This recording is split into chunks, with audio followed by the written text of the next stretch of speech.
Baik, jamaah rahimahullah, alhamdulillah sudah datang bersama kita Ustaz Riyadhus Shalihin Al-Hafidz, pemateri tetap kita di kajian motivasi Quran Selasa sore ya. Hari ini saya akan menyampaikan materi Anwa'ut Ta'amul Ma'al Quran wa Ahdafuha, variasi interaksi Quran dan tafsir-tafsirnya.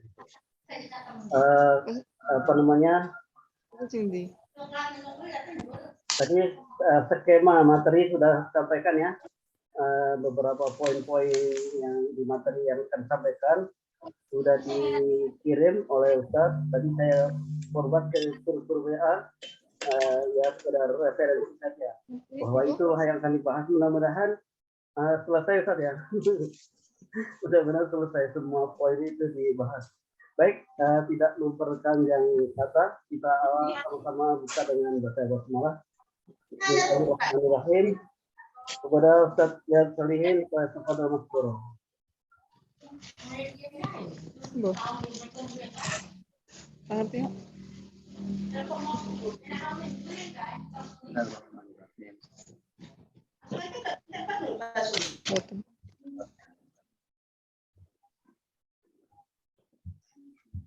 Wassalatu wassalamu ala Rasulillah wa ala alihi wa ashabihi wa mawalah.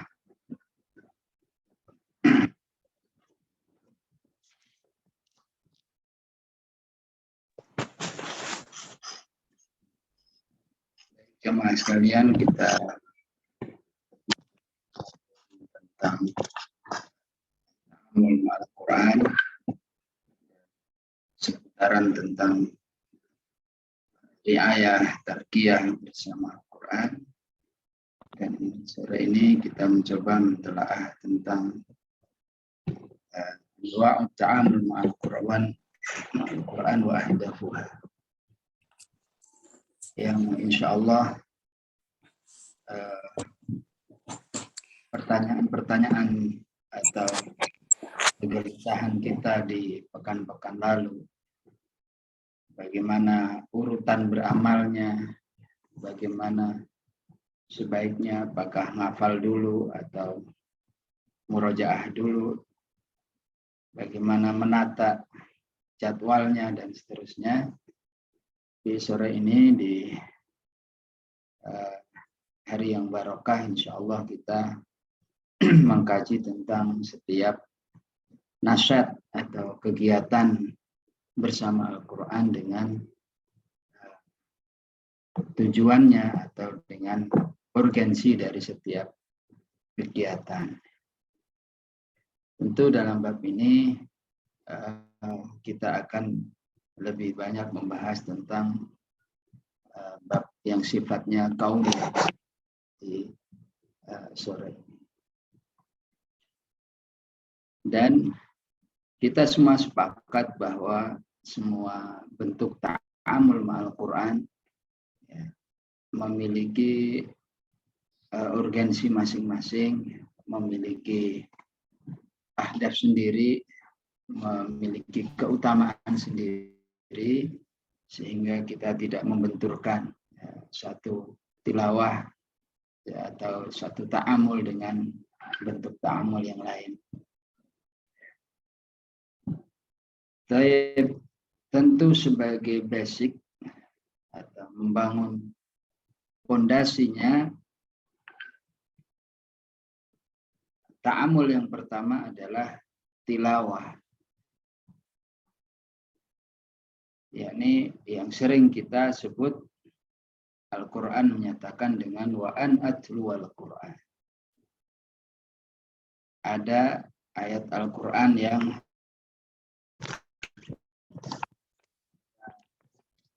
bersama alladzina atainahumul kitaba yatlunahu haqqa tilawati. Ada huwallazi ba'atsa fil ummiyina rasulan minhum yatlu 'alaihim. Laqad manallahu 'alal mu'minina id ba'atsa fihim rasulan minhum yatlu 'alaihim. Dan tilawah Al-Quran ini menunjukkan satu tujuan-tujuan besar di dalam tilawah Al-Quran. Yang pertama adalah riayah ma'nawiyah. Jadi membangun agar dirinya siap ya, terus dalam ma'iyatullah ya, agar dirinya siap untuk melaksanakan tugas-tugas berikutnya. Jadi ungkapan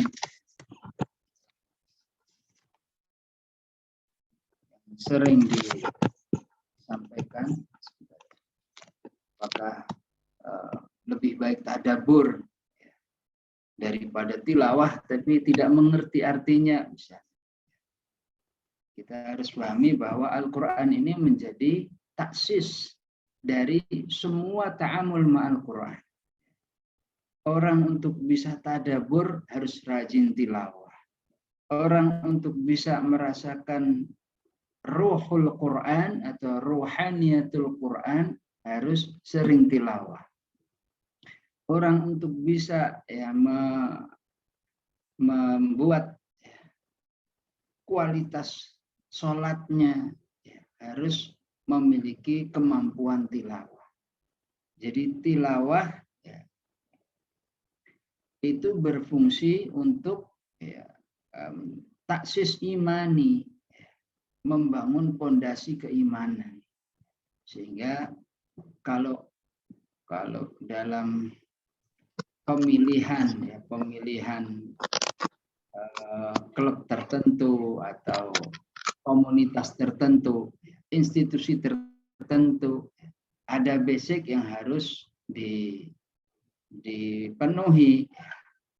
Apakah basic kecerdasan, tinggi badan, ya, fisik standar tertentu.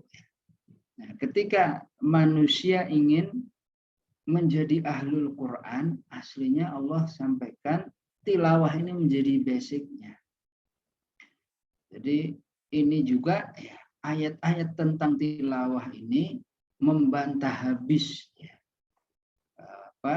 syubhat at-ta'amul ma'al Quran yang mengatakan lagian sekarang nggak perlu ya, ngafal-ngafal banget gitu. Nggak perlu jumlah menghafal Quran.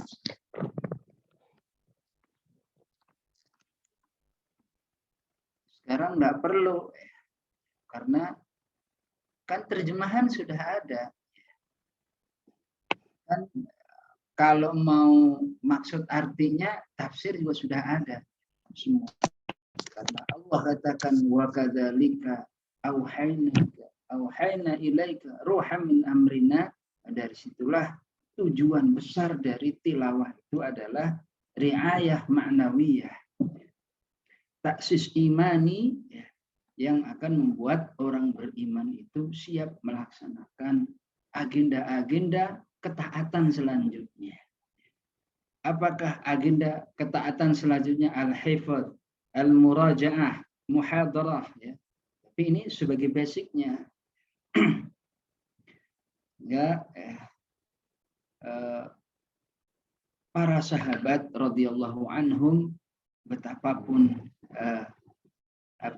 pemahamannya tentang tafsir, pemahamannya tentang tadabbur, mereka tetap melakukan tilawah ini secara rutin. Adanya ya satu bentuk tadabbur ya di momen-momen tertentu ya, karena seseorang sudah melakukan tilawah dan kita tidak tahu ya di mana ayat pada saat mana Allah akan memberikan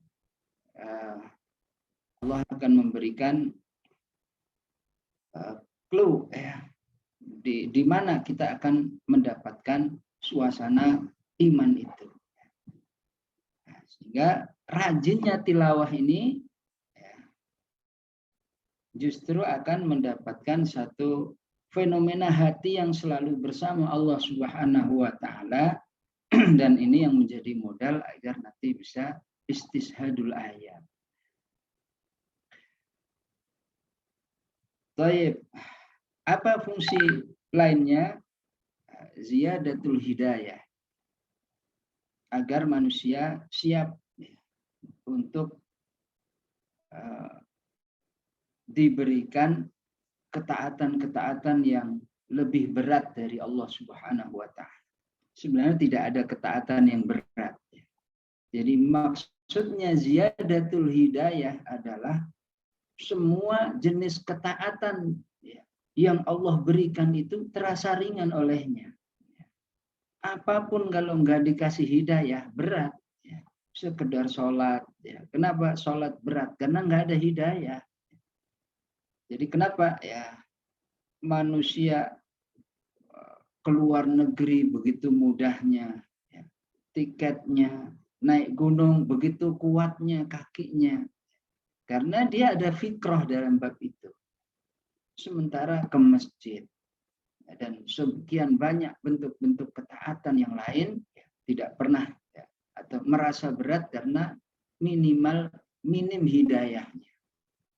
Sehingga kalau ingin menfungsikan Al-Quran sebagai dzalikal kitabu la raiba fihi hudan, maka pilihannya memang harus ada tilawah yang definitif dalam dirinya. Sehingga di dalam Al-Quran Allah terus menyebut Al-Quran itu sebagai kitabul hidayah. Dan akan terasa dia sebagai kitabul hidayah kalau manusia itu tilawah betapapun kondisi tilawahnya. Dan orang-orang yang tilawah, Allah katakan ulaika yu'minuna bih. Di ayat sebelumnya ulaika ala hudam mir rabbihim wa ulaika humul muflihun. Sehingga beral-Quran ini harus bisa menunjukkan di dalam Al-Quran dan segala tarbiyah-tarbiyah yang ada di dalam Al-Quran yahdi bihi katsira. Walaupun perkaranya kecil, innallaha la yastahi an yadriba mathalan ma ba'udatan fama fawqaha, urusan nyamuk. Urusan nyamuk yang sekecil itu, kalau Allah tidak berikan hidayah bahwa ini kekuasaan Allah, tetap aja manusia tidak mampu untuk terasakan sebagai sebuah hidayah dari Allah dan sebuah ayat-ayat kekuasaan Allah, sehingga darinya dia tidak bisa mendapatkan hidayah. Maka tilawah fungsinya adalah untuk ziyadatul hidayah. Kemudian ada dalam rangka tazkiyatun nafs. Tilawah itu aslinya untuk membersihkan jiwa manusia.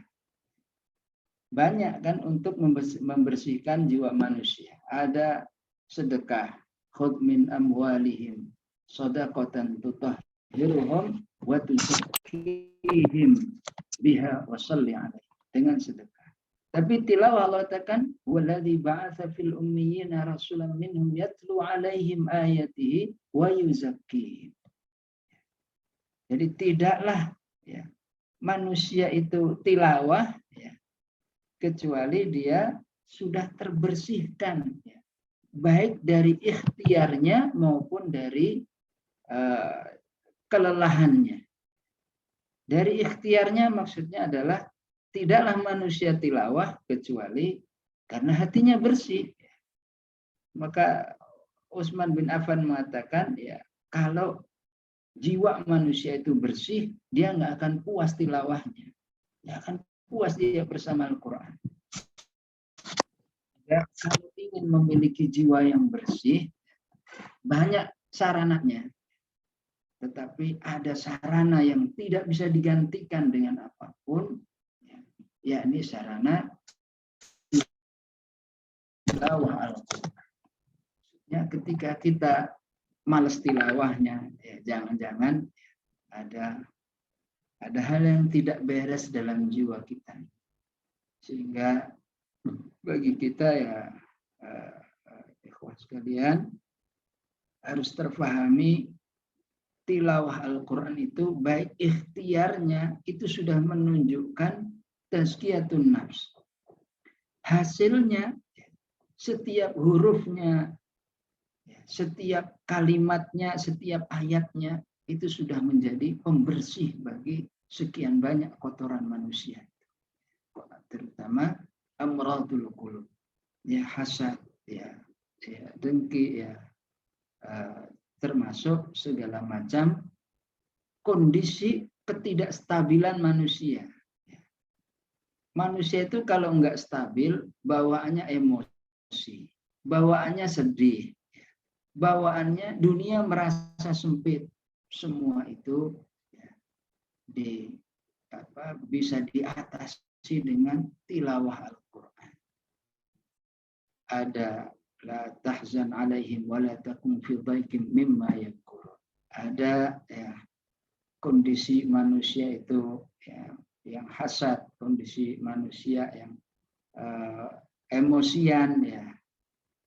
Tapi saat Al-Quran mengatakan allazi yunfiquna fis sarra'i wad dharra'i wal kadhimina al-ghaidha wal 'afina 'anil nas, sehingga semua itu dikelola ya, sehingga menjadikan ya, jiwanya bersih.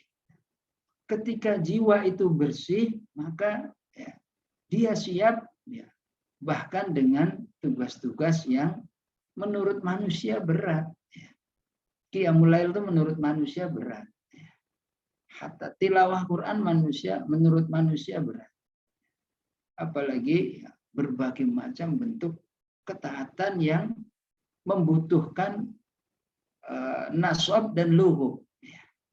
Membutuhkan energi fisik dan energi hati. Energi fisik ada naik haji, ada menolong saudaranya, ada qiyamul lail. Energi hati ada memaafkan manusia, ada menghilangkan hasad. Bahkan ada satu amal yang kalau ayat wala ya'tali ulul fadli minkum wassa'ati, ini adalah ayat tentang Abu Bakar yang harus memaafkan ya, salah satu orang yang selama ini dibiayai tapi songong. Jadi selama ini diinfaki, ditanggung hidupnya, biayanya, tapi ikut menyebarkan berita hoax tentang Aisyah ya, dengan isu dengan Sufyan ibn Mu'attal. Tentu bagaimana kebersihan hati itu dibangun dari Al-Quran. Yakni Abu Bakar Siddiq radhiyallahu anhu. Proses pembersihan hati yang tentu Abu Bakar Siddiq adalah orang yang sudah sangat lembut ya, sudah sangat sudah sangat peka terhadap ayat-ayat Allah Subhanahu wa taala, dan juga sudah sangat ideal dalam amal-amal yang lainnya. Tapi Allah katakan wala ya'tali ulul fadli minkum was-sa'ati ayyutu ulil qurba wal masakin wal muhajirin fi sabilillah. Bagaimana kebersihan hati manusia itu sanggup untuk memaafkan orang yang sudah diberikan kebaikan tapi mengecewakan. Kalau mengecewakan ya, tapi nggak pernah kita berikan apa-apa, ya wajar kita. Mudahlah maafin, nggak ada pemicu apa-apa. Tapi ya, inilah kebersihan hati yang diinginkan. Bahkan sekelas Abu Bakar perlu ditarbiyah dengan Al-Quran begini. Bagaimana dengan kita? Makanya hidup kita ini sulit. Ya. Ngelola perasaan sulit. Ya. Ada segala macamnya. Karena ibarat kaca, ya, debunya nggak pernah dibersihkan, numpuk berkarat. ayat sebelumnya, ya ayyuhalladzina amanu la tattabi'u khutuwatis syaitan. Man yattabi' khutuwatis syaitan fa innahu ya'muru bil fahsya'i wal munkar. Dan begitulah di antara tarbiyah kebersihan hati. Ada juga Umar bin Khattab juga melakukan hal yang sama. Saat terjadi emosi yang meluap-luap, marah terhadap budaknya baca ayat sari'u ila maghfiratin min rabbikum wa jannatin 'arduhas samawati wal ardh wa'iddat lil muttaqin, dan seterusnya.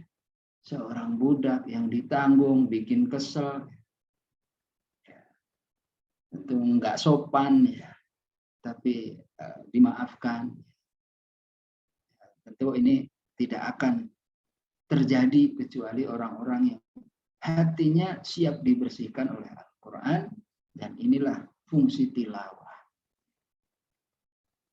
Kemudian ya, agar lebih singkat, ada maharatul lisan, lisan yang terlatih, seperti otot.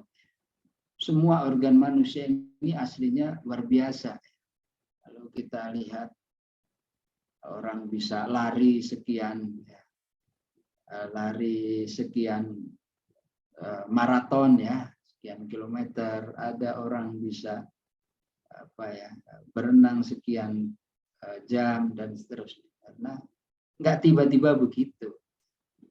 Jadi kalau kita ingin memiliki kemampuan tilawah yang banyak, harus dirintis. Saya ingin tilawah sejuz sehari. Ya kalau dipikir tilawah sejuz sehari, ya udah niat deh. Sekali duduk sampai sore nggak ngapa-ngapain, sejuz sehari, ya kuat. Tapi ini berbeda dengan tilawah yang dimaksud oleh Allah Subhanahu wa Ta'ala. Ada keluar di sini. Ya, baru pencet lagi. Tilawah yang diinginkan oleh Allah Subhanahu wa Ta'ala adalah dengan kalimat talayatlu, yang berarti mental bertilawah. Bukan dengan qara'a yaqra'u, yang berarti kemampuan tilawah. Sehingga harus sampai suatu saat, karena rajin tilawah lagi, disitulah kita akan merasakan, oh ternyata tilawah sejuz itu satu hal yang terjangkau.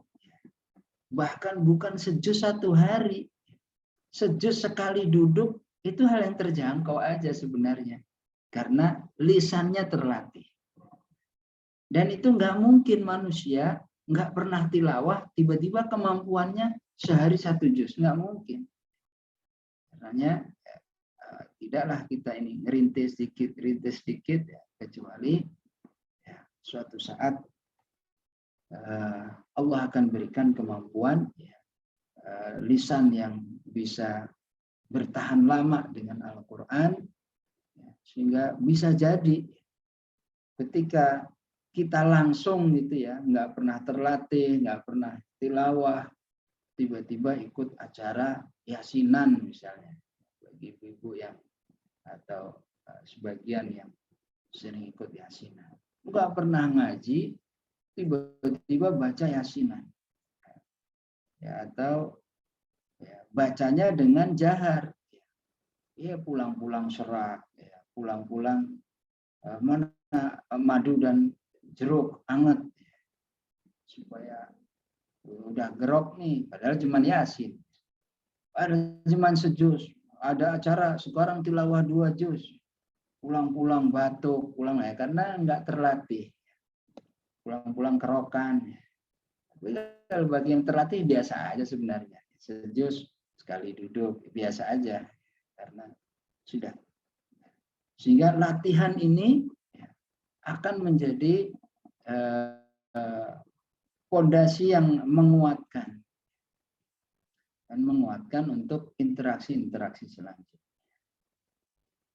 Taib yang kedua, setelah manusia atau kita ini rajin tilawah, ya, ini menjadi modal untuk interaksi selanjutnya. Ya, ini al-hifdz. Ini pelan-pelan mulai menghafal. Karena lisannya sudah mahir, ya, menghafal itu jadi sesuatu yang terjangkau. Sehingga bagi yang menghafal halaman baru, ya, coba sekarang suruh menghafal halaman baru. Innal ladzina ja'u bil ifki usbatun minkum la tahsabuhu syarran lakum bal huwa khairul lakum. Halaman baru, nggak pernah tilawah, ya sulit. Sehingga kalau mau menghafal, termasuk kebiasaan saya dulu ketika mau dihafal sebuah halaman, maka saya akan baca halaman itu selama 30 menit. Saya tidak peduli itu 30 menit itu dapat berapa. Dapat 20, dapat 40. Pokoknya baca. Bahkan nggak peduli sebenarnya sudah hafal nih. Ya, tetap aja dibaca. Supaya terlatih ya maharatul lisan, lidah yang terlatih. Ini modal untuk al-hifdz. Tapi tujuan besarnya adalah ya, al-hifdz itu bina usyakhsiyah Qur'aniyah. Dari kegiatan menghafal itulah sebenarnya Allah ingin membina kepribadian manusia. Ini membangun kepribadian orang-orang beriman. Karena di balik kalimat hifdzul Quran itu sebenarnya hifdzut tarbawi. Di balik kalimat menghafal Quran sebenarnya dibentuklah manusia itu ya, menjadi akhlaknya Quran, sakofahnya Quran, ruhnya Quran. Sehingga ketika Aisyah radhiyallahu anha ditanya bagaimana sih akhlak Rasulullah, sulit digambarkan. Aisyah tidak mengatakan Rasulullah itu baik banget, ya. ABCD begini sulit. Ya, Aisyah cukup mengatakan karena khuluquhul Quran. Dan ini ya, diperoleh dari perjuangan al-hifdz walaupun ya, tidak ya, secara hasil tidak semua Allah takdirkan 30 juz. Tapi al-hifdz ini merupakan tahapan selanjutnya sebagai sebuah sarana efektif untuk membangun kepribadian Al-Quran. Atau kita bisa mengatakan mustahil terbentuk syakhsiyah Qur'aniyah kecuali dia melakukan hifdzul Quran. Walaupun tidak semua orang yang menghafal Al-Quran otomatis terbentuk. Tetapi ya, kalau ingin membentuk syakhsiyahnya tetap harus menghafal Al-Quran. Ya, betapapun ya, Al-Quran itu membentuk ya sulitnya ya, dihafal, tapi kesulitannya itulah yang berfungsi membentuk. Katakan Al-Quran itu kalau dibuat mudah oleh Allah, insyaallahu lahadakum ajma'in.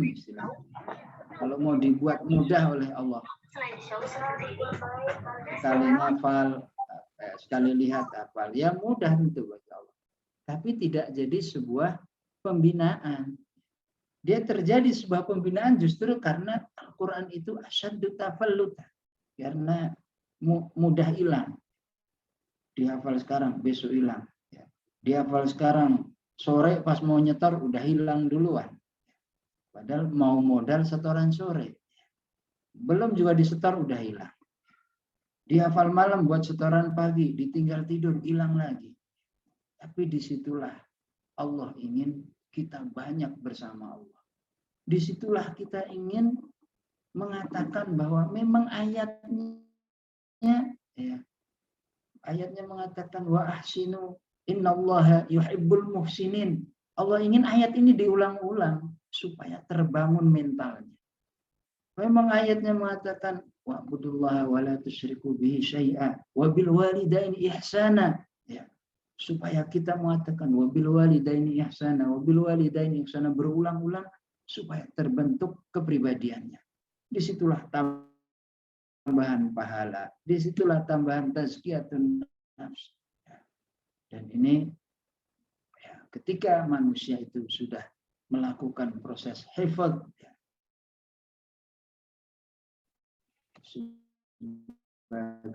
setelah Al-Quran ini nanti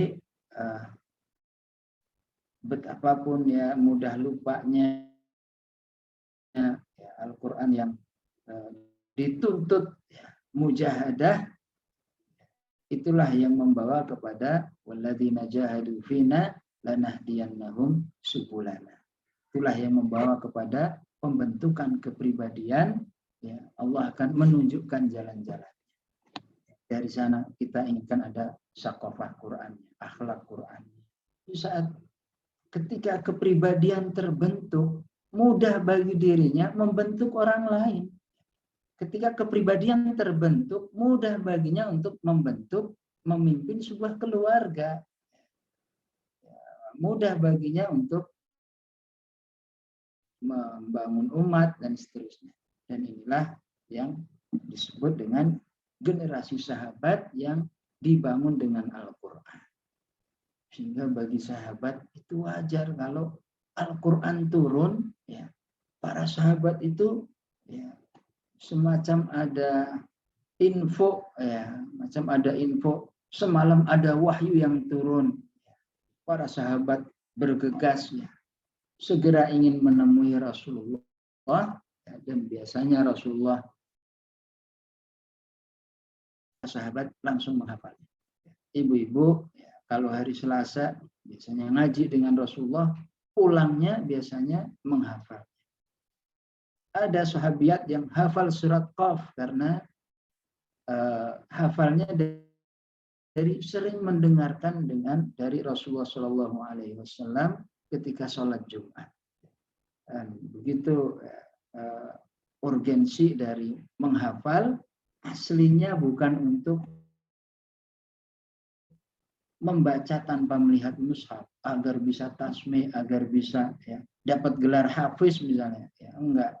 Ya, tentu agar dirinya terbangun kepribadian Quran.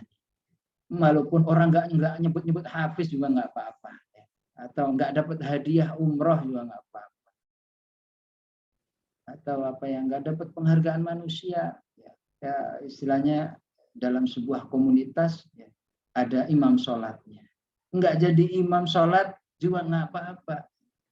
Ya, saya sudah hafiz Quran, saya aja imamnya. Ya, karena sebuah masjid biasanya sudah menentukan imam tetapnya. Ya enggak apa-apa, karena targetnya di balik hifdzul Quran adalah membentuk kepribadian. Apa yang kedua adalah quwwatul ubudiyah. Lahirlah kepribadian atau orang beriman yang memiliki modal untuk kuat ibadahnya. Ya, ketika Allah menyebutkan ayat-ayat tentang surga, Allah menyebutkan jenis mujahadahnya. Katakan tatajafa junubuhum anil madaji'i yad'una rabbahum khaufa wa tama'a wa mimma razaqnahum yunfiqun. Ayat bawahnya wa ammal ladzina amanu wa 'amilus shalihati falahum jannatul ma'wa. Karena tidaklah manusia itu kalau inginkan surga harus ada quwwatul ubudiyah. Ada ya ayyuhal muzammil qumil laila illa qalila. Jadi bagaimana manusia itu lambungnya jauh dari tempat tidurnya. Ada Allah katakan innal muttaqina fi jannati wa 'uyun akhidina ma atahum rabbuhum innahum kanu qabla dzalika muhsinin kanu qalilan minal laili ma yahja'un. Ini di mana orang menemukan ini kalau enggak melakukan hifdzul Quran? Enggak nemu. Adanya kita targetkan bahwa di balik kegiatan menghafal kita, entah target 30 juz, entah 55 juz, targetnya kuatul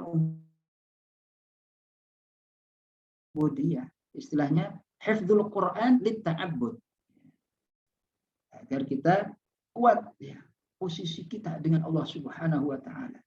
Makanya Al-Qur'an mengatakan aqimis salata liduluqis syamsi ila wasaqil laili wa qur'anal fajr inna qur'anal fajri kana mashhuda wa minal laili fatahajjat bihi,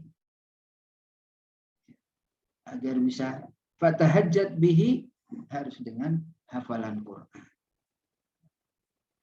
Nah, tentu ini merupakan target imani kita, bahwa kegiatan menghafal Quran itu aslinya agar kita memiliki posisi yang baik di sisi Allah Subhanahu wa taala. Sehingga Ummu Darda Sughra bisa mengatakan, saya selemah-lemahnya ibadah sholat duhanya selesai surah Al-Baqarah. Sholat duhanya selesai Al-Baqarah. Dan begitu ya, karena inginnya ya, bangun malam bersama ayat-ayat Allah. Apakah Zainab, apakah Fatimah putri Rasulullah Shallallahu Alaihi Wasallam, ya, itu saking pengennya bangun malam, ya, qiyamulailnya pakai tali, supaya kalau ngantuk pegangan tali. Kita nggak usah pakai tali juga ngantuk sendiri, jatuh sendiri. Tapi ala kulli hal, itulah sebenarnya ketika manusia menghafal dengan Al-Quran, memang kegiatannya menghafal, tapi urgensinya ya, dia menghafal malam hari. Dia menghafal, ya, termasuk para penghafal biasanya nggak bisa tidur kalau nggak punya hafalan. Biarlah manusia, orang nggak bisa tidur karena hutang. Oh, nggak bisa tidur karena punya tanggungan. Tapi penghafal nggak bisa tidur kalau nggak ada yang disetorin. Sehingga itu menjadi sebuah sarana dia akan kuat ibadahnya kepada Allah. Kemudian ya, target berikutnya adalah tadribul aql, ya, latihan akal, sebagaimana kecerdasan itu bisa dilatih insya Allah, sebagaimana organ-organ yang lain bisa dilatih, maka akal kita supaya tidak tumpul dilatihlah dengan Al-Quran. Sehingga Allah, kita jarang ya, bahkan mungkin belum pernah ditemukan satu hufadzul Quran atau penghafal Quran yang mengalami pikun ya, karena akalnya terawat ya, karena ayatnya dirawat oleh Allah Subhanahu wa taala. Berbeda atau sebaliknya dengan kemaksiatan-kemaksiatan yang dilakukan manusia. Itu bisa membuat akal manusia semakin rendah. Ya, wallahu a'lam ya. Apakah penelitian ketika manusia itu melihat maksiat, ya, maka ada sel-sel akalnya yang mati. Dan selnya itu nggak bisa numbuh lagi. Sel manusia itu mati, sel kecerdasan ya, sel akal itu ketika melihat ya, hal-hal yang dibenci oleh Allah, yakni apakah gambar-gambar yang menikmati aurat dan seterusnya. Bukankah hal-hal seperti itu membunuh sel yang ada dalam diri manusia, sebagaimana setiap ketaatan dia akan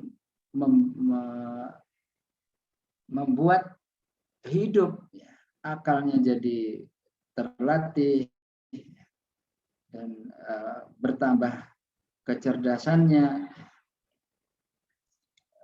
bertambah taat, ya mudah ketaatannya karena kesehatan akalnya.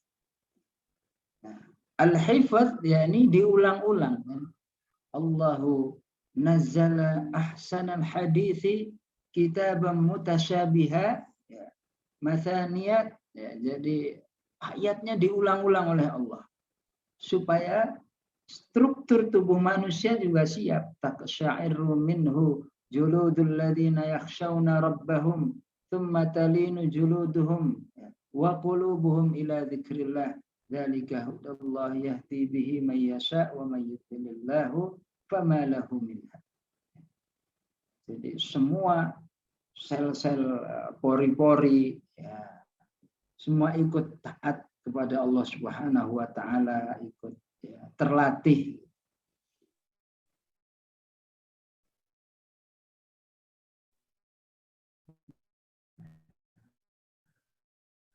Menghafal itu pikirannya fokus, sehingga banyak, ya, terapi-terapi yang sembuh dengan sendirinya.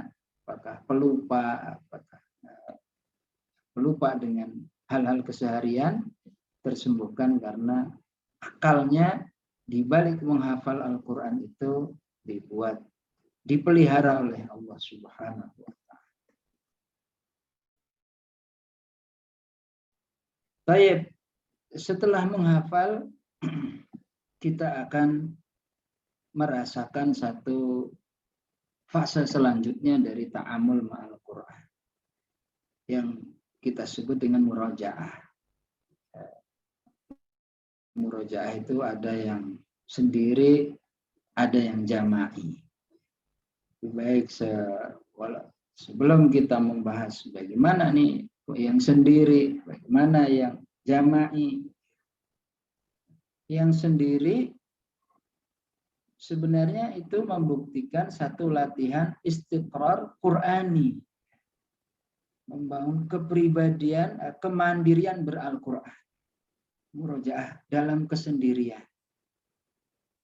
Baik waktu yang dia tentukan sendiri, malam, atau murojaah kesendirian itu dalam sholatnya. Ada murojaah yang sifatnya jama'i. Biasanya yang di pesantren, di rumah Quran. Murojaah jama'i ini juga memiliki fungsi-fungsinya. Apakah fungsinya membangun adana ta'amul? Kita nggak ada di layar. Misalnya murojaah, kalau Ramadan biasanya saya memimpin murojaah jama'i, ya, 1,5 juz setiap pagi. Jadi setiap ba'da subuh, ya, setiap Ramadan. Murojaahnya berjamaah, ya, jama'i. Jadi itu membuat manusia atau penghafal Quran itu sengantuk apapun, selemah apapun, tetap aja dapat 1,5 juz. Minimal dia kalau ngantuk-ngantuk, dia tertidur, dia dengar dari temannya. Nah, beda kalau sendirian. Apalagi puasa kan, habis sahur, makan, segala macam. Ngantuk. Tapi karena berjamaah, jadi menumbuhkan adana ta'amul. Seminim-minimnya dapatlah interaksi. Juga menimbulkan satu keterampilan qawaid tajwidnya. Hasilnya kalau dia murojaah sendiri nggak karu-karuan tuh. Gunahnya seberapa, matnya seberapa. Karena berjamaah akan menjadi sebuah terapi bagi dirinya. Yang belum ihsan tilawahnya, dia terbawa. Juga dengan tujuan murojaah jama'i itu membangun irama yang standar. Yang iramanya pales, ya. Yang iramanya nggak enak tuh kalau tilawah. Kalau tilawah itu nggak enak, sehingga 3 halaman terasa lama banget. Kalau murojaah jama'i, dia terbawa. terbawa segala macam ya. Nanti tahu-tahu setiap hari 1,5 juz murojaah jama'i, begitu sebulan kelar nggak nyadar kok pola tilawahnya jadi membaik, jadi ada nadanya. Tentu bagi yang belum pernah merasakan tilawah jama'i, lakukan supaya terbangun ya kemampuan-kemampuan. Juga membangun ketahanan. Kalau sendiri dia sejuz sudah terasa lama banget, ya bareng-bareng 1,5 juz ringan. Juga membangun ukhuwah khassah. Misalnya temen yang ngantuk, ya kita sepakat. Yang ngantuk dipijit oleh barisan belakangnya. Yang ngantuk boleh dicolek, ya, boleh dicubit, boleh dipakai apa itu ya, yang suka buat gosok baju itu ya. Tapi isinya air putih ya.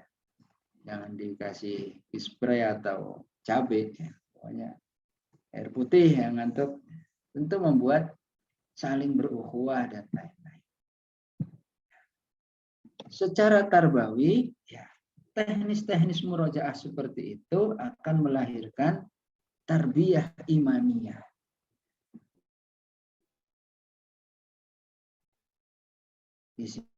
Itulah bagi orang-orang yang merasakan lelahnya murojaah. Nggak mungkin tuh orang bisa tasmi sekali ini ya, sekali duduk tasmi juz 5 misalnya. Kecuali dia juz 5 itu sudah nggak karu-karuan tuh jumpalitannya. Gimana halaman 1 lancar, halaman kedua dirintis, halaman kedua lancar, halaman 1 lupa-lupa ingat. Halaman ketiga dirintis lagi, harus ngumpulin 1, 2, 3 lancar. Sampai 20 halaman 1 juz. Bagaimana itu tidak membangun tarbiyah iman yang sangat diapresiasi oleh Allah. Tidak mungkin orang bisa qiyamul lail 1 juz. Apalagi kalau murojaahnya dalam imam, ya, suatu saat menjadi imam sholat. Memang kelihatannya antum sholat ya ngimamin 1 juz. Tapi yang menjadi tarbiyah imannya adalah prosesnya. Kalau ngimaminnya ya udah 1,5 jam selesai. Tapi proses murojaah inilah telah membangun dirinya. Jadi seorang menjadi imam pastinya yang paling diuntungkan adalah dirinya. Jadi bagi kita para penghafal, nggak usah berpikir jadi imam itu sebuah apresiasi manusia. Tapi inilah cara Allah membangun iman kita, karena dibalik jadi imam itu harus jumpalitan, harus kepikiran, harus nervous, harus ya, segala macam.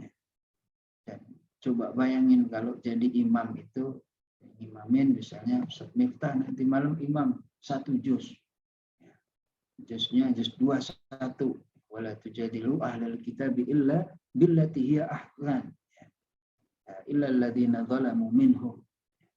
Kepikirannya, sempitnya dadanya, yang dipikirin Quran. Coba bayangin kalau nggak lancar, setiap halaman 1 salahnya. 1 aja setiap halaman. Kalau tasmi masih boleh, 1. Kalau setoran masih boleh. Kalau imam nggak boleh. Coba 1 halaman salah 1. 1 juz itu 20 halaman. 20 kali kesalahan. Berarti makmumnya akan sangat terganggu. Ini imam sholat atau imam murojaah gitu. Karena 20 kali. Agar terbebas dari 20 kali itu. Ya salah 1, salah 2 masih ingat. Disitulah adanya tarbiyah keimanan. Tentu dia nyoba sendiri dalam sholat sendirinya. Tentu dia sudah tasmik lagi. Tasmik di depan temannya, di depan ustadznya, di depan tembok, di depan kasur, semua ditasmik. Supaya ya gitulah aslinya ya, mungkin mengimami cuma berapa menit ya, tapi prosesnya adalah tarbiyah imaniyah, yang kedua tarbiyah dzatiyah. Istilahnya fa illam yurabbi nafsaka faman yurabbik. Kalau engkau tidak mendidik jiwamu, memang orang lain bisa. Yang bisa mendidik kita adalah kita sendiri. Ada tarbiyah dzatiyah. Sehingga murojaah itu menjadi sarana agar orang beriman ada proses tarbiyah dzatiyah. Kalau tidak ada murojaah, maka manusia itu kehilangan peluang untuk tarbiyah dzatiyah yang efektif. Sehingga ini termasuk dari keajaiban Al-Quran, ya. Meskipun diulang-ulang nggak bosenin, ya. Meskipun dia mudah lupa, tapi terindukan. Ya. Dan akhirnya murojaah itu aslinya adalah mental kerinduan manusia dengan Allah Subhanahu wa Ta'ala. Nah, Masya Allah, kalau saja ini terpahami dengan baik, aslinya murojaah itu nikmat. Jadi orang tidak terpikir, aduh udah di murojaah lupa, Karena dia target aslinya adalah tarbiyah dzatiyah. Mendidik, mengatasi segala, ya, atau meluluhlantahkan, ya, segala macam keterbatasan jiwanya. Waktunya terus mengalir, kita persingkat. Idkhalul Quran fis sudur. Itu prosesnya dari murojaah. Kalau ya, tilawah itu masih di lisan kita, ya, di lidah gitu. Jadi memang itu prosesnya tilawah di lisan. Tapi walaupun di lisan Allah sudah berikan tambahan iman. Ya. Al-hifadz itu maksudnya masih di akal, dari lisan dimasukin ke akal. Dan murojaah ini adalah proses memasukkan Al-Quran dalam dada manusia. Sehingga dada, ya, itu menjadi target beral-Quran. Karena Allah katakan, bal huwa ayatun bayyinatun fi suduril ladzina utul ilm. Al-Quran itu harus nyampe dada. Sehingga kalau masih di lisan, ya, perjuangkan dia bisa masuk sampai ke akal. Ya, dipikirin, dihafal. Ya. Meskipun dihafal itu tetap kadang-kadang Allah berikan saat-saat kita terharu, tertadaburi. Ya. Ya, tetap ada saat-saat menghafal itu bal huwa ayatun bayyinatun fi sudur. Ya. Tapi target kita memang sedang menghafal. Tapi kalau kita sudah murojaah, itu akan terproses ayat-ayat Allah, ya, akan terbangun di dalam dadanya. Dan kalau sudah sebagaimana doa, antaj'alal qur'anal azima rabi'a qulubina wa nura sudurina wa jalaa ahzanina wa dhahaba humumina wa humumina. Kita bisa memfungsikan Al-Quran dengan sedahsyat itu. Ini juga yang kita pahami dengan taisiril Quran. Memang, ya, walaqad yassarnal Qur'ana lidzikri fahal min muddakir. Al-Quran itu mudah karena apa yang kita lakukan tidak sebanding dengan apa yang diberikan oleh Allah Subhanahu wa Ta'ala. Itu proses murojaah itu aslinya akhir dari perjalanan Al-Quran untuk mampu mengantarkan Al-Quran itu menjadi keluarga Allah, menjadi, ya, sekian banyak fadail at-ta'amul ma'al Quran. Baik, untuk layar selanjutnya saya terjemahkan aja, nanti dieksplorasi sendiri. Ada muhadarah, ya, muhadarah itu kajian. Kajian itu fungsinya riayah fikriyah. Riayah fikrah supaya beral-Quran itu tidak kemana-mana.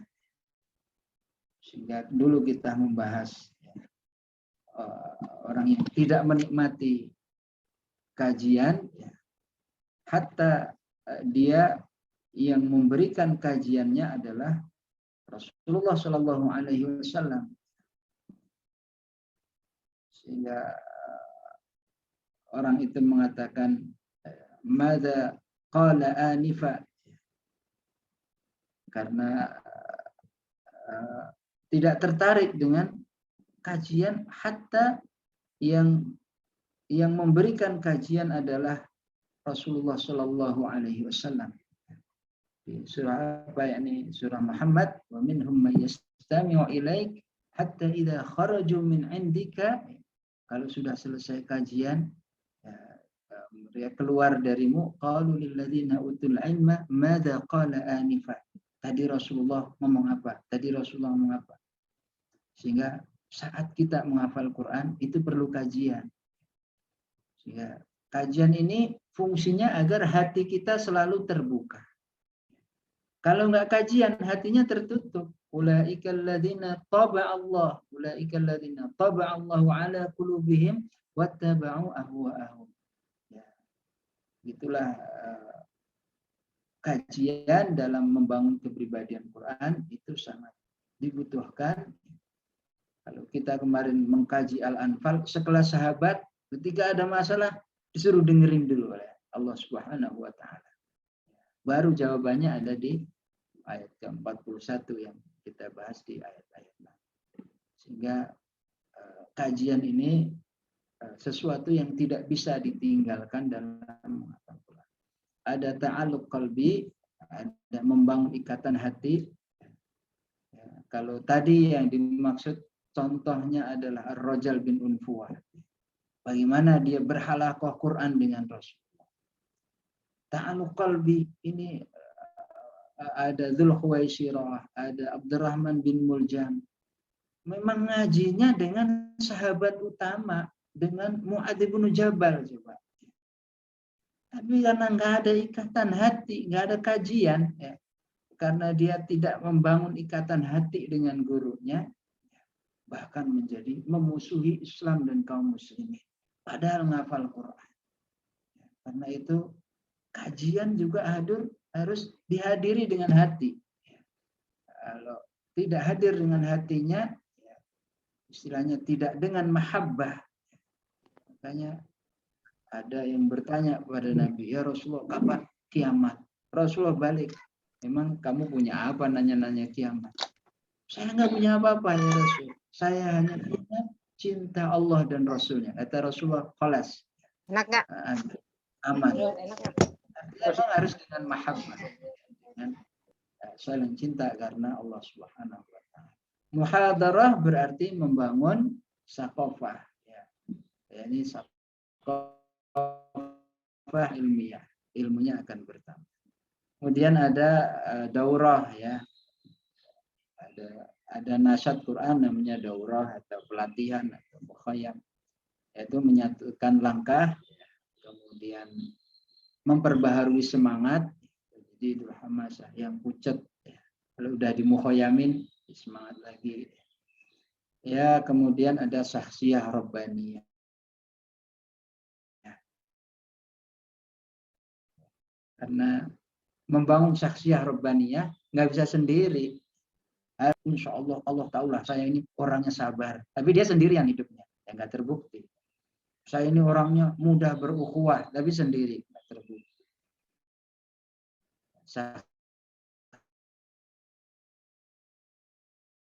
Syakhsiyah mendakwahkan Al-Quran.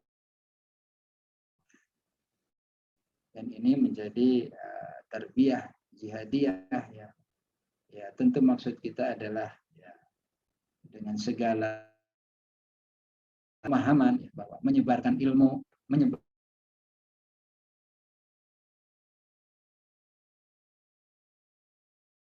jalan Allah, ya, tarbiyah daya juang ruhiyah, menguatkan ruh. Beda kalau yang menyampaikan pelajaran Al-Quran itu manusia biasa dengan orang yang sudah memberikan perjalanan dakwah ber-Al-Quran. Sehingga itulah yang menyebabkan Umar bin Khattab, walaupun ayatnya sama kan, anzalna al-Khabbab ibnu Arad yang sebelumnya ya rela ya, dengan segala pengorbanan semua-muanya untuk Al-Quran, maka ayat yang diajarkan menjadi kuat dan ini akan menguatkan orang-orang yang mendengar atau diajari taujih. Ya, kemudian ini menjadi khas khadimul Quran yang hakiki. Ada ya, saya ingin menjadi ahlul Quran, tapi nggak mau mendakwahkan Quran, nggak ada. Pokoknya ngafal, murojaah, ya, hidup saya mau umat kayak apapun, saya pokoknya ngafal ya nggak bisa. Ini sebagai sebuah ciri dari ulaika humul mu'minuna haqqa adalah berkhidmah untuk melayani manusia, mengajarkan Al-Quran kepada manusia. Saya waktunya habis, mohon maaf saya di bagian akhir sekedar membacakan dan mengurai singkat. Baik, jazakumullah khairan. Jazakallah khair ya atas materinya, luar biasa sekali. Tadinya saya berharap yang bagian 2 ini di sesi kedua jatuh. Ya jus. Ya jus boleh juga kalau mau diteruskan. Ya, biar lebih mendalam gitu. Karena kan tadi cuma diterjemahkan kan, jadi bisa di sesi 2 tadi ya. Ya, ini menaik tuh mendorong supaya tuh Al-Quran itu jarang-jarang bahas itu kan. Jarang-jarang dibahas. Baik, jamaah rahmatullah, silakan yang mau bertanya. Ini sudah ada yang ngacung dari Ibu Suryati Kendar. Tafadhol Ibu Suryati, tafadholi buka mic dan open kamera boleh. Assalamualaikum warahmatullahi wabarakatuh. Waalaikumsalam warahmatullahi wabarakatuh. Sehat nih. Alhamdulillah.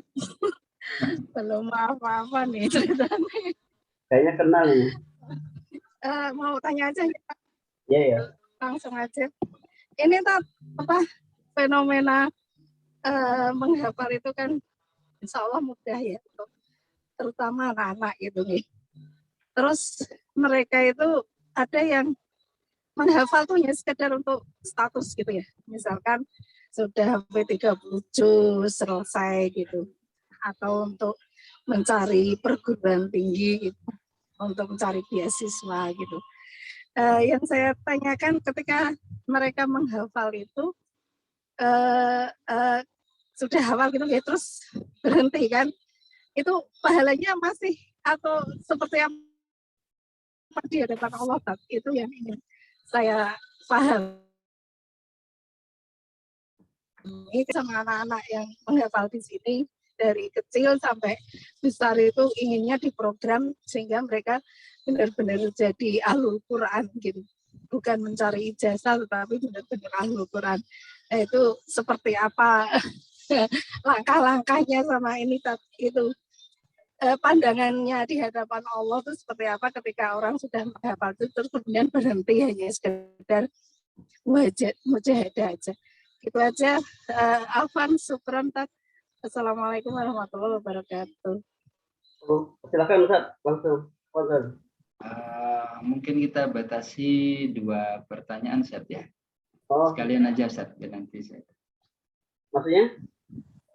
Ya, mungkin kalau ada pertanyaan 1 lagi boleh sekalian nanti. Ada pertanyaan panjang nih dari Ibu Monica. Ini banyak komentar sejak detik awal mengikuti kajian ini, walau terlambat, karena jadi lebih terisi lagi semangatnya dalam berinteraksi dengan Al-Quran. Pertanyaannya adalah, bagaimana mengatasi kekecewaan diri saat target murojaah tidak tercapai? Mungkin satu lagi, bagaimana menyeimbangkan semua target dari bagaimana menyeimbangkan semua target tadi untuk mengatasi kecewaan dan menyeimbangkan. Ya. Karena dibatasi dari saya satu. Ya, saya kenal baik dengan Bu Suryati. Jazakallah. yaitu bagian dari sesuatu yang sudah dianalisa oleh para sahabat, bahwa para sahabat itu mereka mengatakan ta'allamnal Qur'an, ta'allamnal iman qabla al-Qur'an. Adapun kita, ya, sebuah kondisi yang tidak bisa dihindari, ya, manusia itu belajar Quran dulu sebelum iman. Maka tugas kita adalah membawa, ya, umat ini kepada keimanan, ya, bagi yang sudah belajar Al-Quran, dan ketika belajar Al-Quran kita adalah sebuah perjalanan iman, bukan perjalanan kemampuan.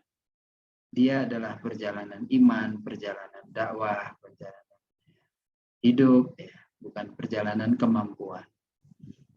Ya, setiap, ya, kalau kita membahas, saya lupa penulisnya, tapi ada sebuah tulisan namanya Fitan, ya, Da'watul Quran, ya, fitnah-fitnah dakwah Al-Quran. Maka di antara fitnahnya adalah terjadinya juz'iyatut ta'amul.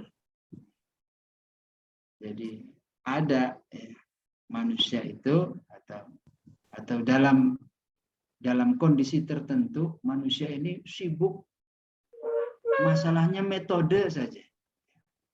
Dia tidak menggali Al-Quran itu dengan sumuliyatut ta'amul. Pokoknya metode aja. Setelah metode itu khalas. Ini bagian dari fitnah pembelajaran atau bukan fitnah, ya, tapi walaupun judulnya begitu, ini PR kita, tepatnya adalah PR kita.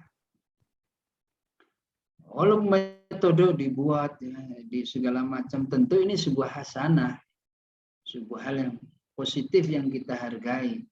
Tapi ketika itu menjadi titik, ya, nggak ada komanya, itu yang menjadi masalah.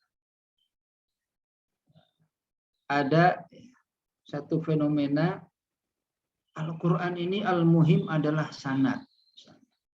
Lalu kalau sudah sanad, kayaknya sudah paling bertakwa, paling segala macam, ya.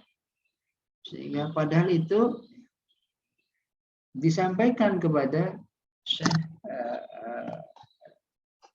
Suwaidi, ya, sebagai pemegang sanad tertinggi, bahwa sanad tidak selalu berkaitan dengan ketakwaan, tapi dia menjadi salah satu modal untuk memperoleh ketakwaan. Berkembang, sesuatu yang tidak ori akan punah dengan sendiri, akan ada batas waktunya. Ya, mungkin booming di setahun, 2 tahun, tahun ketiga, tahun keempat, wallahu. Tapi kalau kita fokus Al-Quran ini sebagai hidayah, Al-Quran sebagai tarbiyah, Al-Quran sebagai tajwid imani, dan seterusnya, insya Allah, ya, sampai akhir zaman, ya, fungsinya itu. Adapun hal-hal yang lain adalah, ya, satu yang bisa dicocoki oleh manusia, tidak cocok sebagian yang lain.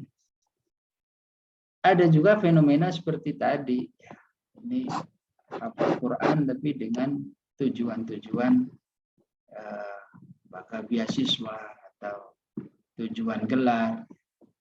Tentu, ya, kita menganggapnya sebuah proses, ya. Artinya tidak juga kita pahami atau wah itu sebuah salah 100% gitu. Cuma perlu dipoles aja sedikit, ya. Bahwa kalaupun ada penghafal yang udah mending lah, insya Allah dia di sisi Allah udah mau ngafal, daripada nggak mau ngafal. Istilahnya kita bisa mengambil sisi positifnya begitu. Walaupun kita terus pahamkan bahwa perjalanan itu hasilnya belum selesai.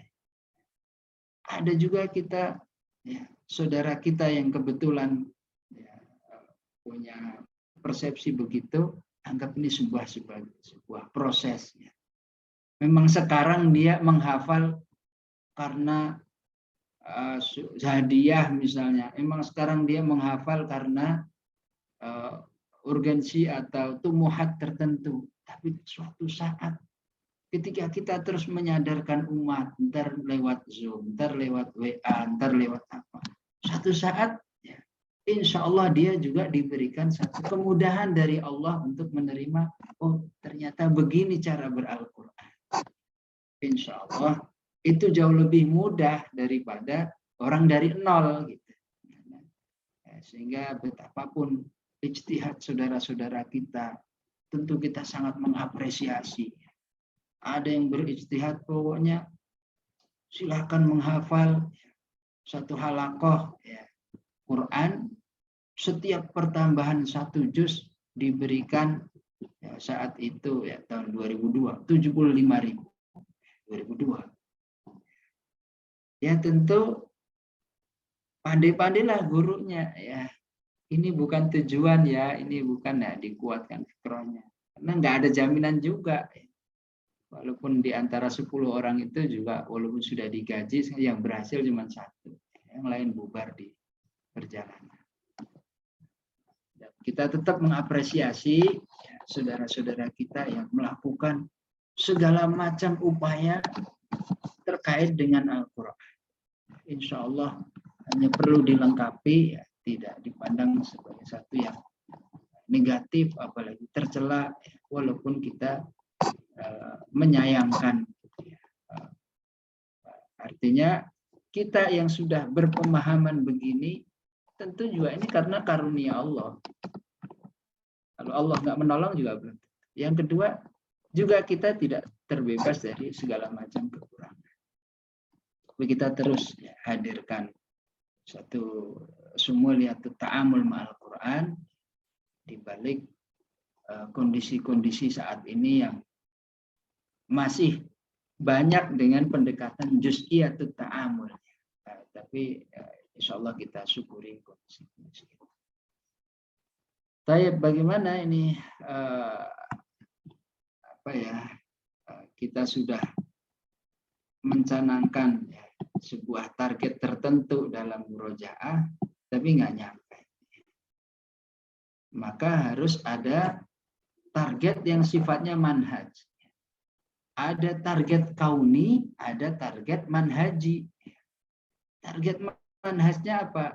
Kita ini ber-Al-Quran seumur hidup. Menua bersama Al-Quran. Target manhajnya adalah yang penting kita ini bersama Allah. Lengketnya berapa juz, ya itu. Sehingga kalau target kauninya itu mentok, kita kembalikan kepada target manhajnya. Manhajnya Rabbaninya, maksudnya manhaj dari Allah. Toh Allah tidak pernah menganggap sebagai sebuah kegagalan. Jadi semua memang akan dikembalikan kepada manhajnya. Dalam pendidikan anak, targetnya luar biasa ya. Targetnya dahsyat. Ya. Ternyata hasilnya sekelas Nabi Nuh, hasilnya Kan'an. Ya, kan berat banget tuh, jauh antara target dan cita-cita dan hasil. Tapi Nabi Nuh kembalikan kepada manhaj. Innahu laisa min ahlik, innahu ya, amalun ghair salih. Ya, sudah itu manhajnya begitu. Manhajnya memang kita nggak boleh baper kan dengan perasaan yang membuat kita mutung beramal soleh. Jadi ayat tentang wala ya'tali ulul fadli minkum wasa'ati ayyuta itu maksudnya dalam beramal soleh itu nggak boleh baper, ya, nggak boleh terputus hanya karena perasaan. Ayat itu intinya itu, amal soleh itu nggak boleh putus hanya karena perasaan. Ya, perasaannya ya Allah ini mau halaqah Quran, saya kapok nih karena jauh, kapok karena ruangannya nggak ber-AC. Jangankan nggak ada pemicu, yang ada pemicu aja nggak boleh putus. Abu Bakar kan ada pemicunya yang diinfaki, ya nggak sopan, ya ngeselin, kan, baper, nggak boleh diputus tuh. Padahal ada pemicunya, apalagi nggak ada apa-apa.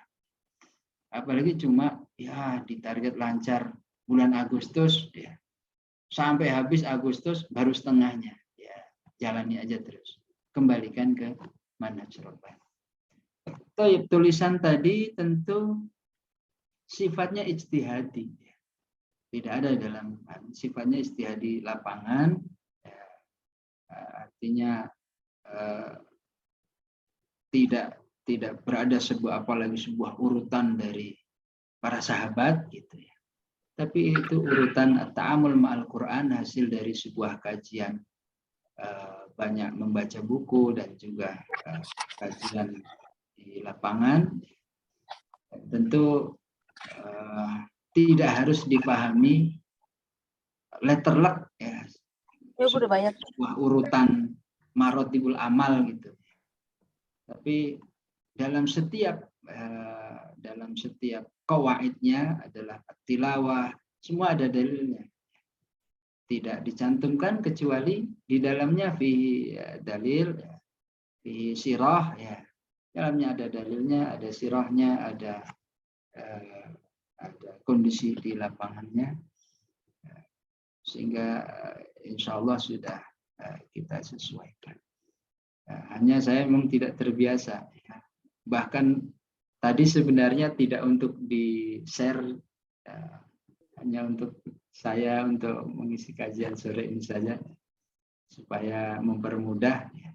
Karena saya khawatir ketika ada slide, kita tidak fokus kepada suasana thalabul ilm, tapi fokusnya kepada slide-nya. Bagus tadi Ustadz Miftah, kadang-kadang dihilangin, kadang-kadang supaya fokus lagi. Ya begitulah, insya Allah kita upayakan semua ada nas yang menguatkan, ada nas sifatnya Quran, ada sirah, ada hadis dan seterusnya. Baik, mohon maaf ya sudah 6 dan kajian sore ini kita cukupkan insyaallah. Jazakumullah khairan katsiran. Doa ya Ustaz. Bismillahirrahmanirrahim. Alhamdulillahirabbil alamin. Hamdan yuwafi ni'amahu wa yukafi mazida. Rabbana lakal hamdu kama yanbaghi li jalali wajhika wa 'azimi sultanik. Allahumma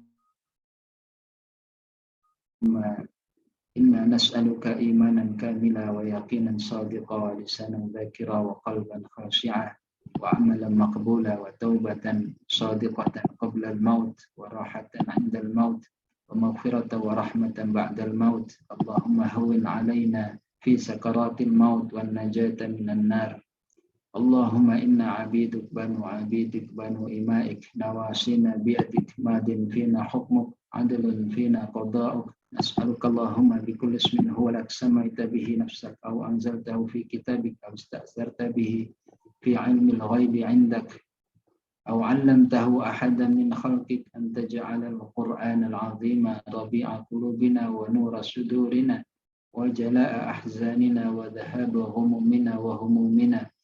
Allahumma a'izzal Islam wal muslimin wa khudhul man khadhala al-mu'minin wa ahlikil kafarata wal mujrimina wal munafiqina wal musyrikina wal kafirin. Allahumma innaka a'da'aka a'da'ad-din. Allahumma inna 'alaika bil yahudi wan nasara wa a'wanihim. Rabbana zalamna anfusana wa illam taghfir lana wa tarhamna lanakunanna minal khasirin. Rabbana atina fid dunya hasanah wa fil akhirati hasanah wa qina 'adzaban nar. Wa sallallahu ala sayyidina Muhammad wa ala alihi wa sahbihi wa baraka wa sallam. Alhamdulillahi rabbil alamin. Kurang lebihnya mohon maaf Ustaz. Pamit. Assalamualaikum warahmatullahi wabarakatuh. Waalaikumsalam warahmatullahi wabarakatuh. Jazakumullah khairan. Ustaz. Baik, Assalamualaikum. Waalaikumsalam. Ustadz Miftah, Afan, Lab. Di Malang sudah ada. Kita akhiri dan sama-sama dengan doa kafaratul majlis. Subhanakallahumma wa bihamdika asyhadu an la ilaha illa anta astaghfiruka wa atubu ilaik. Mohon maaf jika ada kesalahan kekurangan dalam mengantarkan kajian kali ini dan Wallahu muwaffiq ila aqwamit thoriq. Assalamualaikum warahmatullahi wabarakatuh. Waalaikumsalam warahmatullahi wabarakatuh. Warahmatullahi wabarakatuh. Itunya suruh di itu. Pekerjaan itu dikirim ya.